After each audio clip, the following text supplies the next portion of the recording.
I can't stand horror movies, and movies like The Exorcist are the absolute worst. Growing up in the church in the 80s, in Texas no less, meant hearing a lot about Satanism and demonic possession. And it's not just the violence and gore of these movies that disturb me, but when I've had the misfortune of watching, say, a movie like The Exorcism of Emily Rose, it's the voice that gets to the core of my terror. The possession of the voice to be made to sound demonic or otherworldly, that's what fills me with dread. You see, the voice is an incredibly effective way by which the actor or filmmaker communicates who the character is. And there are some actors who speak of their craft in terms of possession, of being possessed by the character. And acting is, by its very nature, a transformative and interpretive art. The actor takes the written word and brings it to life. But not all interpretations or interpreters are created equal. Take, for example, the performance of Heath Ledger in the role of Enos Del Mar in Brokeback Mountain. Okay, so bear in mind that at the time, Heath was known for lighter fare like The Knight's Tale and 10 Things I Hate About You. There wasn't much in his filmography to indicate that he could even play a role like this. He was also an Aussie actor playing American, which would require dialect work. This is the character description from the script. Enos Del Mar, not yet 20, but nonetheless compelling, not light or frivolous in disposition, appearance, or manner, a high school country boy with no prospects, rough-mannered, rough-spoken, inured to the stoic life. Now, there's nothing in that description that is quote-unquote actable. It's very literary, very flowery and poetic, but tough to act. So most actors will respond to the descriptors, rough-mannered and rough-spoken. I wasn't in the room for the audition process, but I'm sure the casting director, Avi Kaufman, saw thousands of actors who walked in with big Texas drawls, wearing their best faux Western gear, all playing what they thought was a cowboy. But what Heath does with the character goes beyond just a simple dialect or simple characterization. Go back and watch. When you watch Enos speak, it's as if he has lockjaw. It's like the words can barely sneak out through his tight-lipped mouth, only opening to breathe and not much else. And in that character choice, we see a man so shut down, unable to express anything but the most perfunctory thoughts, a man trapped in his own body and dysfunction. It is the smallest, most delicate choice that tells us everything about who that character is. That's what separated Heath from the horde who simply walked in and played the cowboy. And that makes for killer casting.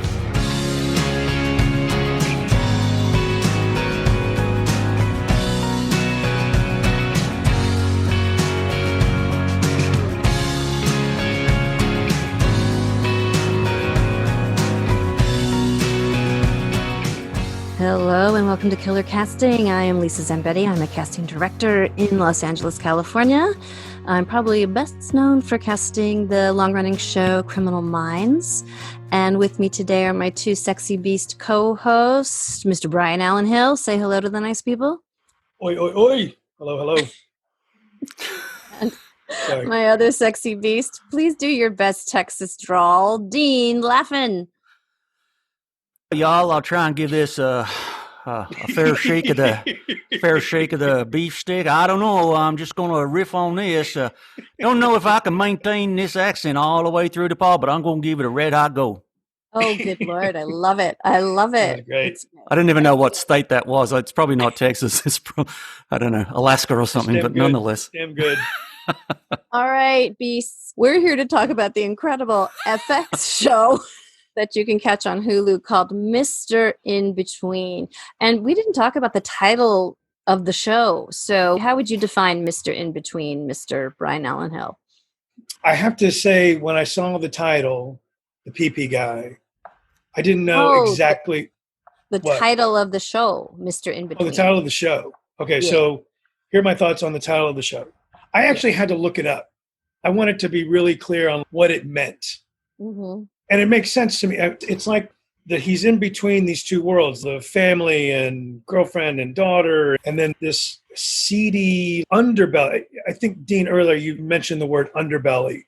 And to me, This world, it evokes, as I'm watching the show, I think of early Guy Ritchie, Lock, Stock, Two Smoking Barrels, or Snatch, or Cassavetes with Killing of a Chinese Bookie, or it's Bukowski's LA or Mammoth Chicago. There's this world that exists that we just don't see in light of day. And he is navigating that underbelly with this, I've got to pick up my daughter and take her to school. And the conflict that creates, it's not a moral conflict that he feels about the work that he does. It is the conflict of being astride and having a foot in both of these diametrically opposed worlds that is just remarkable. Brian, this illustrates the difference between me and you and Lisa together. You've just given a very erudite and very learned breakdown of how the character exists between these two worlds of hitman and loving father. Can I tell you, when I first saw the trailer and I looked at the title of Mr. Inbetween, I said to my wife, how brilliant, how subtle and funny is the title of this? She says, what do you mean? I go, it's from that song. Accentuate the positive, eliminate the negative. No, no, no, no. Don't mess with Mr. Inbetween. I just went, oh, that's what it is. It's don't mess with Mr. Inbetween. And I went, oh, that's brilliant. And then you just told me what it's probably really about. And I'm like, well, no, that's... I think it's absolutely both. I thought it was just, Mr. Inbetween just means he's the guy. He's not the boss. He's the guy between the boss and the rest of the world who gets all the shit done. He doesn't even have a name. He's just the guy who's between it all, who, I don't know. I just thought it was just one of these sort of laconic. Well, there you go. There's a challenge. We're going to have to get Scott on the show and pin him on that one and say, Scott and Nash, where'd this come from? That's the genius of it. Each of us bring to it three different sets of eyes, three different points of views. And Mr. Inbetween resonates deeply in three different ways. It's a genius. So we're going to bash through episodes 2 and 3 kind of more quickly than we did with episode 1 because there's less to establish. But something about episode 2, and I think looking back, it's one of my favorite episodes, it really escalates what his job is, right? Now we're really into the true violence that takes him to completely separate from his humanity to do this job. The scene opens on this suburban family and the father's going out for a run. One thing leads to another, and this dad winds up in Ray's trunk because done something bad to Freddie, and so it's Ray's job to eliminate him. And he takes this guy out into the bush. Would you call that the bush, Dean? Yeah, it's not the outback. That would be way inland. But yeah, there's plenty of bush around Melbourne and Sydney. That's bush. You got it.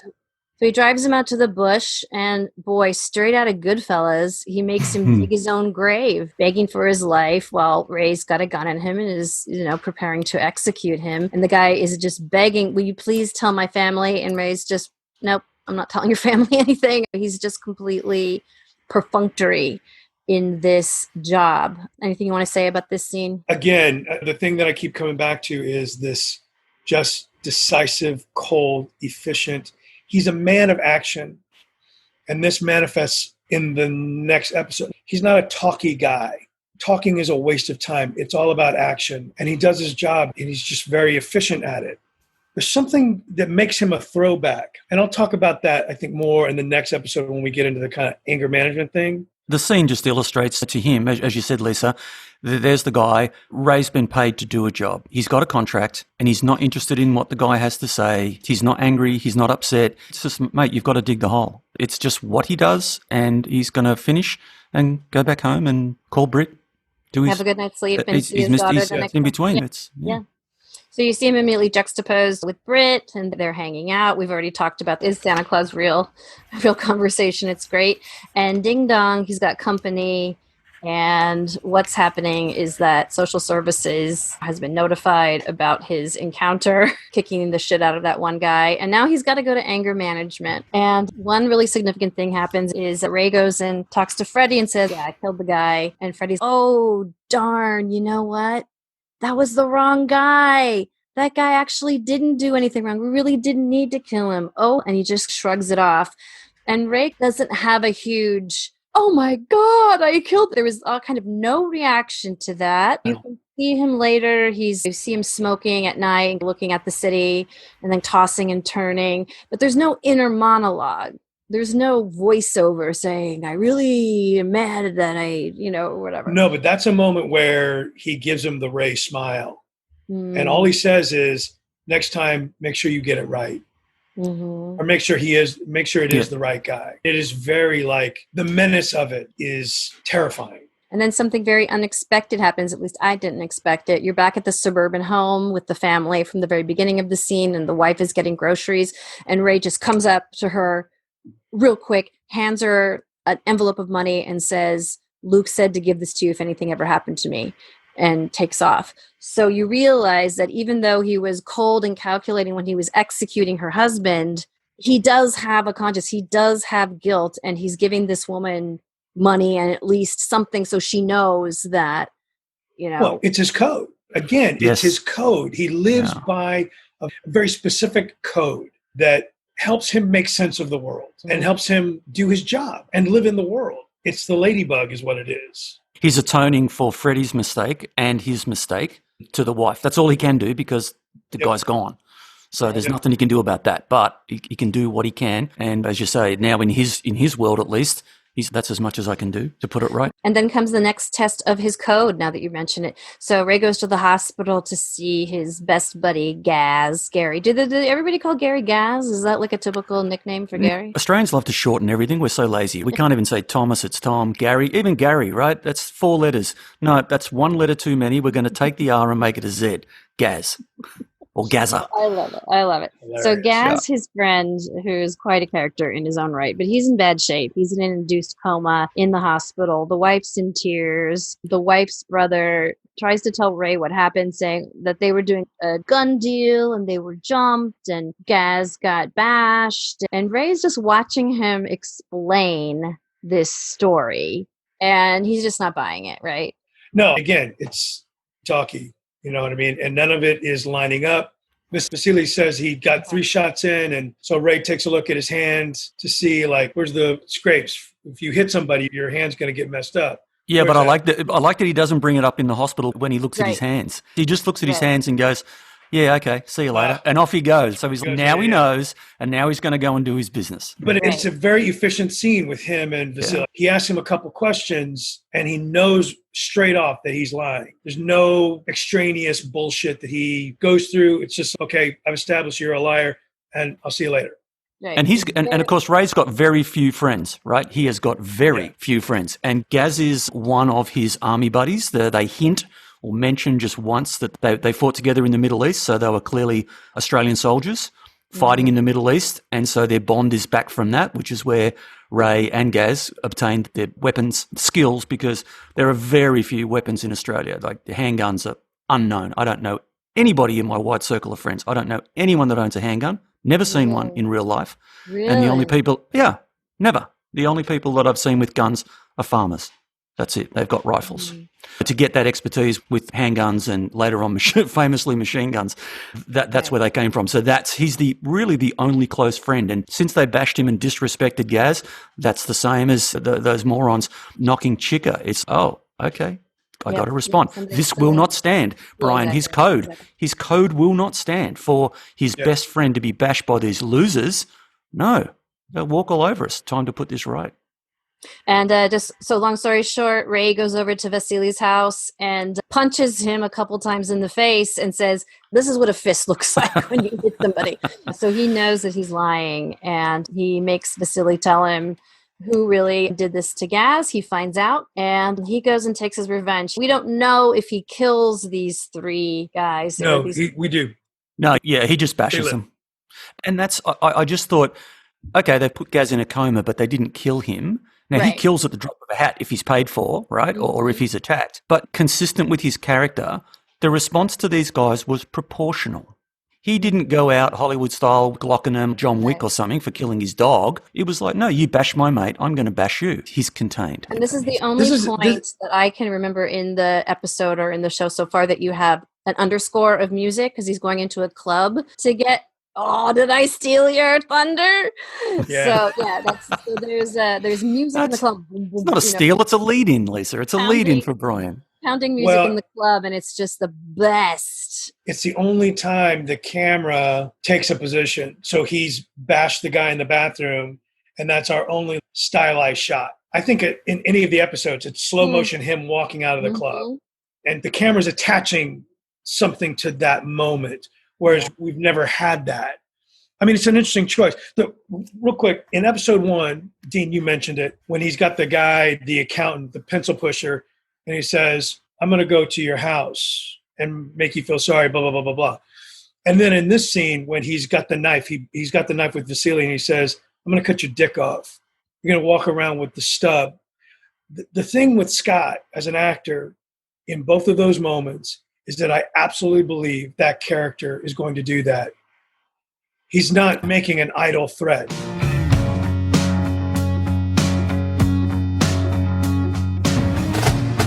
I'll give you your money, okay? I don't want any money. What do you mean? Well, it's not my job to collect money. It's his job. What's your job? My job's to make you sorry you didn't pay when you had the chance. Mr Inbetween's about a guy who's stuck between two worlds. He's a criminal. He has a girlfriend. He has an ex-wife. He has a daughter. He's in a bit of a tough situation because he can't really tell them what he does for a living. That's a lot of the show, is him trying to stop these two worlds from colliding with each other. Tell us a little bit about yourself. My name is Ray. I'm 40, got a kid, divorced, work security. He's basically a man for hire. He does hitman work, debt collecting. Ray is probably a bit smarter than your average criminal. Definitely has quite a bit of rage, but has a great ability to control it. Whoa! Hey, Jesus, man. Why don't you watch where you're going, eh? What was that? You heard what I said. The more things you can relate to with this character, the more accessible it is, no matter what his job is. He has a good moral center. It's just a little left of center for everyone else. Do you think that you've got an anger problem? No.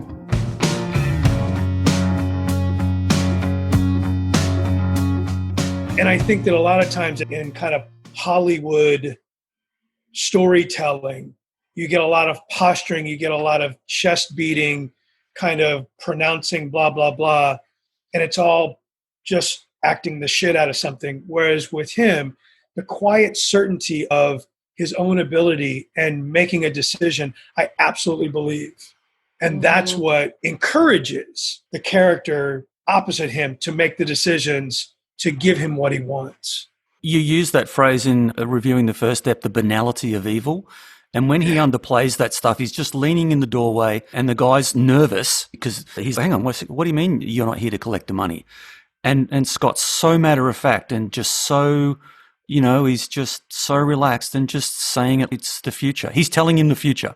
You don't pay. I'm going to be there. And this is the thing. So in this town, so when I teach, and Lisa, you can speak to this as well, so often people, if they get a dramatic scene, that's how they think of it.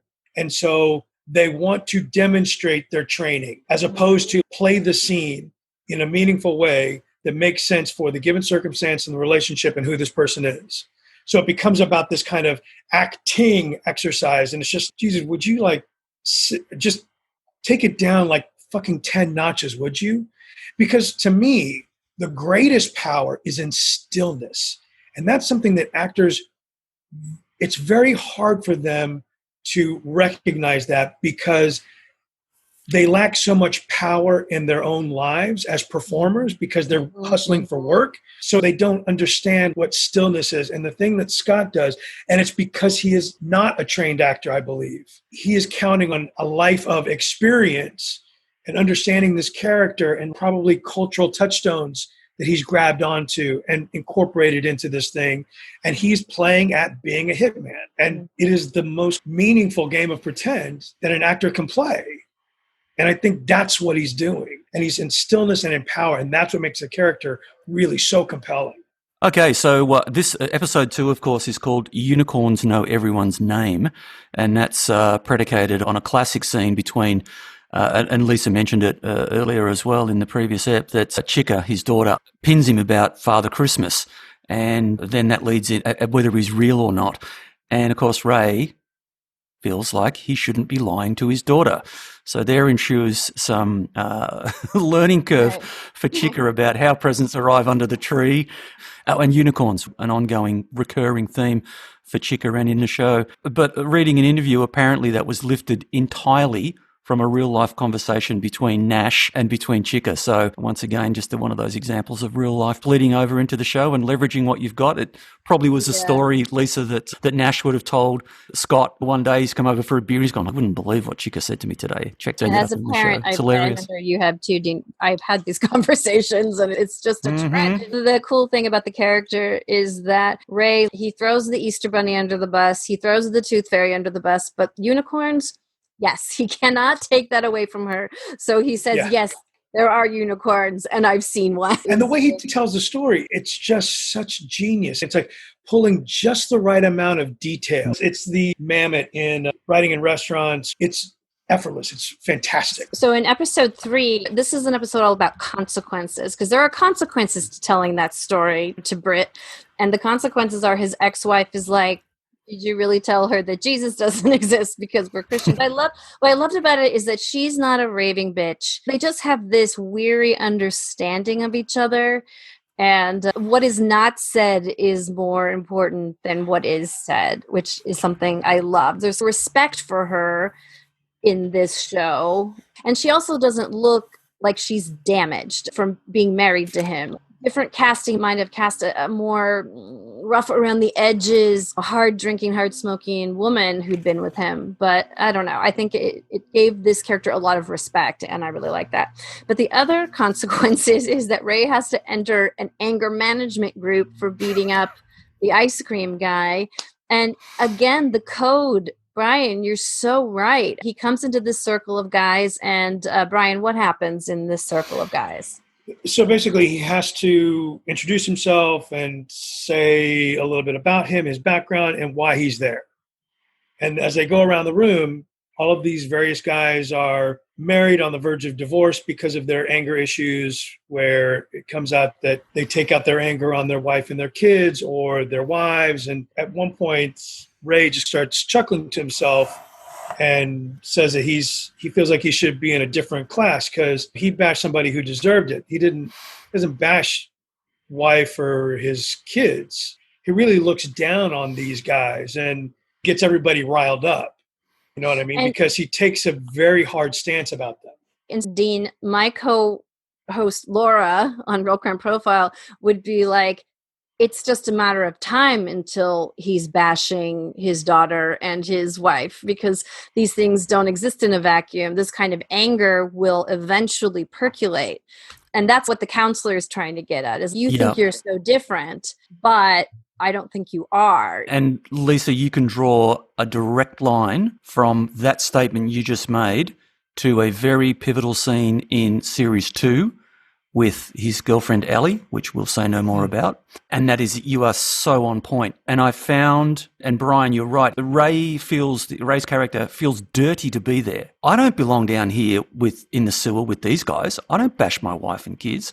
He doesn't believe he has an anger management problem or an anger problem because he doesn't explode into unusual violence. It's a job, or it's by his code responding to the way that they dissed Brit, the guys with the ice cream.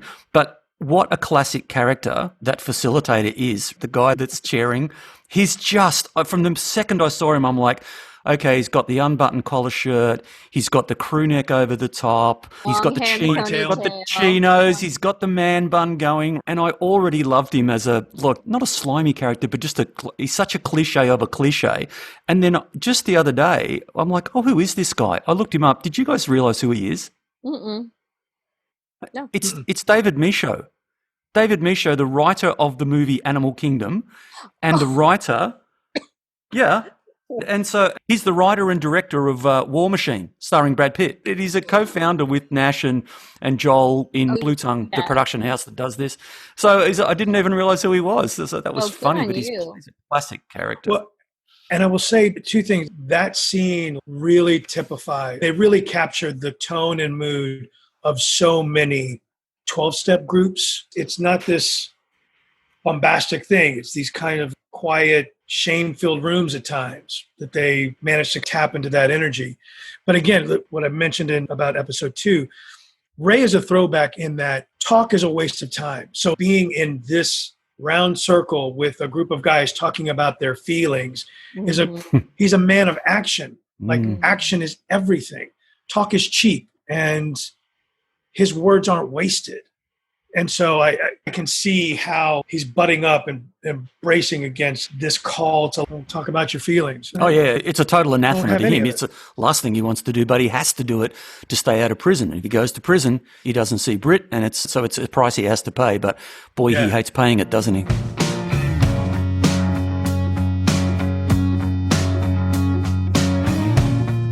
Is everything okay, Ray? I think I'm in the wrong room. What makes you say that? Well, the person I bashed was a bloke, not a child or a woman. What's your point?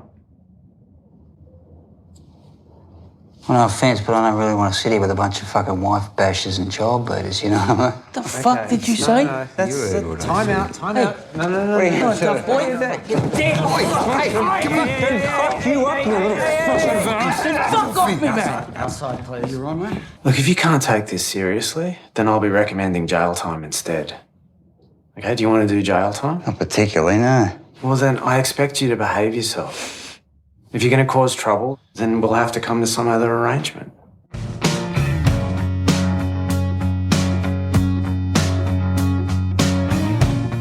And Dean, would you say that in Australia this is even a bigger obstacle for men to go into these kind of circles? Look, we're in the very crunchy granola Los Angeles where everybody has a self-help book and everything, and that we're very used to introspection, we're very used to catharsis, we're very used to confessionals and stuff like that. I would imagine maybe it's a little bit different in Australia. Yeah, as you say, obviously California's be different. You could sample a bunch of guys in Nebraska or somewhere classically conservative and struggle to get stuff out of them the same. But yeah, I think there is a certain ethos and there's a classical Australian male that very much bottles stuff up. It's not about being overtly macho, but I think a lot of men in Australia feel that if they've got problems, they need to deal with them themselves, and they struggle to reveal themselves to either other men or even wives and stuff. They find it hard to talk. I think it's a cliche, but it's based on the truth. Absolutely. I was going to say, Brian, you don't know this, but Dean does, that we recently had a guest on Real Crime Profile, Jess Hill, who spent the last 4 years chronicling the massive domestic abuse and violence problems in Australia. And because boys are just taught, don't cry, don't show your feelings, man up. Anyway, go ahead, Brian. That's how I was raised. Yeah. In Texas, where I grew up, in the Midwest. I think it's true of a certain generation and move backwards. So like Generation X and move back, I think the way we were raised, that's by and large, like I had to come to self-help or self-actualization or those tools much later in life, whereas generations now, Generation Y and Z and millennials, they have been brought up with this notion of being in touch with your feelings and being able to communicate and tell people what you need. There is a stark contrast. That's why this scene resonated. It's a really short scene. It's not, there's not a lot that happens, but it does say something about and who white males, whatever that means. But I think it does, in a really authentic fashion, demonstrate how difficult it is for men to like process emotions without resorting to violence and establishing their dominance through violence. So I don't want to give away the end of this episode, the comedy of errors that ensues at a certain point that The most Guy Ritchie of scenes. Oh, isn't it? Yeah. Yes. By the way, we should mention that the episode is called Captain Obvious. Is that a phrase that you guys have in America? Yeah. Yeah, Yeah. you do? Okay, so that you understand the context. Okay, good. Yep. Yeah. Oh, yeah. let me just say, so we talked a lot about Bruce in episode 1. Episode 3, he breaks my heart. He breaks my heart in this. And this is where I wrote down that I really wanted to know more of his backstory. I really want to know his background, where he came from, what his upbringing is. Because he and Ray don't favor each other at all. There was no attempt to pair them up in any way. Physically or what? Yeah, physically. Oh, you mean hugging and that sort of thing? No, as No, brothers, like like a resemblance. physical resemblance. Yeah. Oh, I see what you mean. Yes, right. But Right. also, I think neither of them is comfortable with that. You can see that there's real love between them, but it's all constrained. It's all totally bottled up, even though you can see it's there. No, but it's a sweet scene because Brittany paints Bruce's nails, and then Ray paints her nails, and then Bruce takes a fall, and he's so frustrated with his body. And my friend, I know this very well from my friend who had cerebral palsy. You're just so frustrated because you're just trapped in this body. Inside, you're absolutely fine, and outside, you can't go grab a cup of tea. And so you can see that even in just these couple of episodes, he's declined. And this actor is so brilliant at gauging the decline, just ticking it down. And just two relationships I want to comment on before we wrap this up is newbie Nick, the brash young enforcer who was, all hot to trot. They've developed a little bit of rapport, he and Ray, and it's very sweet to see. He doesn't quite take him under his wing, but he definitely tolerates his presence, and they play pool together, and Nick steals some jewelry for Ray to give to his girlfriend. And it's just a nice, I don't know, it's just a nice little relationship that Nick is getting closer to Ray. And as Dean, you've said, Ray doesn't have a lot of confidants and people around him. It's like Gaz and... No, that's it, really, outside of Gaz. He's friends with Freddie, but that's Freddie's his boss slash, freelance agent to get him jobs. But yeah, Gaz is really the only one that he trusts. And in fact, Gaz is the only character in this that Ray has any tolerance and patience for. If you screw up with Ray, you're done. But how many times does Gaz get him in the shit, and then Gaz goes, "Oh, thanks, mate, I owe you one." And you just see Ray go, "Yeah, I'll put it on the list." So he's got this allowance that nobody else gets a free pass like Gaz does. The other relationship that we see just ticking along is Allie. His relationship with Allie, where they go shopping in the lingerie section of a store, which is so cringy for a lot of guys with their girlfriends, but it's so funny to see him there with her. But it's the restraint that the producers and writers show. There aren't any big sex scenes or any big fights or any big, there isn't just the typical relationship pablum. It's a slow burn. It's a slow burn episode to episode. And I think that's what makes it even more stressful in a way. For me, I find it very difficult to watch Atlanta. Atlanta is a brilliant show. But I have this sense of foreboding about the characters and that something's going to happen to them, that it makes it difficult for me to watch that show. And I have the same kind of feeling-ish about Mr. Inbetween, because he does seem to be on the knife's edge of violence at every moment. You just don't know what's going to happen. Because it happens in this slow burn fashion, it just continues to raise the stakes with each episode.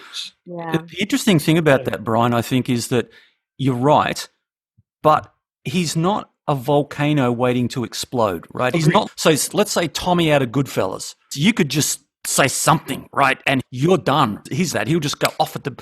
But with Ray, he's calm, but he could walk around the corner like he did, and those dickheads just bump into him, and he's not looking for trouble. He's on a scale of 1 to 10 in terms of anger, he's 0. But he can go from 0 to 10 if he has to. One point I did want to make, Gaz, as you said, he grows throughout the entire 2 series. But I thought it was hilarious, the writing, and just credit to Scott. There's a scene at the end of the movie, Lisa, you foreshadowed it before, but we're not going to do a plot spoiler. But Vasily confronts Gaz at one point, and he bursts through the house, and he's saying, in his thickly accented sort of English with a Russian accent, he's saying, "Safe is," and Gaz is like, "What? The safe? You want a safe?" And then they go off on a Marathon Man nod. Did you see that? He's going, "Is it safe? Is what safe? Is it safe?" And it's when Olivier is drilling the tooth out of Hoffman in the Marathon Man, saying, "Is it safe?" He wants his diamonds. And I'm sure that's just that little sequence was just stretched out to make it funny. And that's just some of the little nuggets that Scott throws in around the drama and the violence. I just thought that was brilliant. I laughed my ass off at that scene. I thought it was just like a Abbott and Costello, who's on first. Oh my God, yeah. That was so Tarantino-esque, wasn't it, that scene? It's total Tarantino. I don't even want to spoil it for anybody. But before we wrap up, we're not going to talk about episode 4. There are a couple things that you really... The show doesn't try to apologize for Ray and his violence and his way of life, but you do get to see his POV. He protects Allie in this little situation, and she's like, "Did you really have to escalate it?" And he just explains to her that if he had waited, if he had tried to just talk to the guy, that gives the guy's friend to come out of the car, and then he's got two people to deal with. And what I'm saying is that's an example of that he's seeing the situation constantly in survival mode. He's weighing the scales, he's clocking the exits, he's clocking what's going on. And in that way, Brian, I think there is a constant tension to that. He's not a volcano, but he's like on a wire. He's constantly on the third rail. As he says, the world is full of assholes. And Ray, as you said, Dean, you know why? Because people let them get away with it. There are no consequences. Bingo. Yeah. That is his code. Yeah, his mantra. Yeah, I hope that we have inspired people to come and watch this amazing little show and push it forward into the world. It was not on my radar whatsoever until Dean told me about it. And I'm so glad you did. And I just really want to champion shows like this that take a chance on an unknown actor and let him fly. And who knows? I've watched interviews with Scott Ryan. I don't know if he'll ever do another role again, if this is the only thing he can do, or if there are many different versions of Ray that he can play. But I'm so glad that he was allowed to bring this just mesmerizing character to life. Again, I'd just like to encourage people, if you haven't watched the series but you like what you hear, it's not hard to catch up. They're only 26-minute eps, so it won't take you long to actually get ahead of us. I think it's worth saying kudos to FX as a network for bringing this to market. And I think that FX is one of the few networks that's consistently bringing really great and edgy work. There's going to be interference from any network, just my own experience in a small way. But I think by and large, FX does a really fantastic job of letting the storytellers tell their stories. And they've made a good chunk of money from doing that. Well, thanks you guys for breaking this down with me. It's been so great to obsess about it with you. And wow, I can't wait to see what the next thing we talk about is, the next thing that deserves our undivided attention. So for now, this is Killer Casting signing off.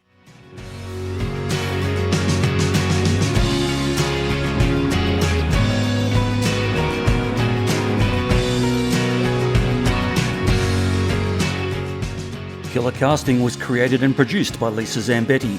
Sound editing by Dean Laffin from Real World Productions. Logo art by April Laffin. Theme music provided by Amphibious Zoo Music. And Big Fat Opinions provided by Brian Allen Hill.